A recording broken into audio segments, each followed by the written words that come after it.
কালকে এই মহান সংসদে মুক্তিযুদ্ধ নিয়ে অনেক কথা হয়েছে। তারপরে আমার মনে হয়েছে যে যেহেতু এই সংসদে আমরা যারা আছি তারা মুক্তিযুদ্ধের চেতনা বিক্রি করি না, ধারণ করি। সেই কারণে আমার মনে হয় এখানে যারা বীর মুক্তিযোদ্ধারা আছেন এবং আপনিও বলেছেন আমাদের বিরোধী দলে যারা বসে আছেন তাদের মধ্যেও কিছু কিছু মুক্তিযোদ্ধারা আছেন। আপনারা তাদের নামের আগে, আমাদের সবার নাম যখন বলা হয়, মুক্তিযোদ্ধাদের নাম, তাদের নামের আগে যদি বীর মুক্তিযোদ্ধাটা বলা হয় এবং তারপরে নামটা বলা হয়, তাহলে মনে হয় যারা ইয়াং জেনারেশন আছে, নতুন প্রজন্ম, তারাও জানতে পারে এবং মুক্তিযোদ্ধাদেরকেও একটা সম্মান দেওয়া হয়। সংসদের ভেতরে যদি আমরা এটা চালু করি, সংসদের বাইরেও এটা আমরা বলতে পারবো, করতে পারবো। ধন্যবাদ।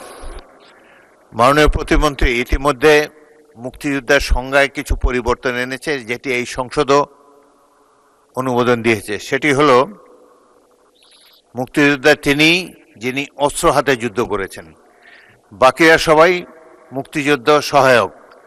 এই সংজ্ঞা পরিবর্তিত হয়ে গিয়েছে। এখানে কজন অস্ত্র হাতে যুদ্ধ করেছে আমার জানা নাই, তবে সাধারণত সংসদে আসন ভিত্তিক পরিচয় দিয়েই আমরা আলাপ করে থাকি। মুক্তিযোদ্ধা পরিচয় এখানে উজ্জ্বল থাকে।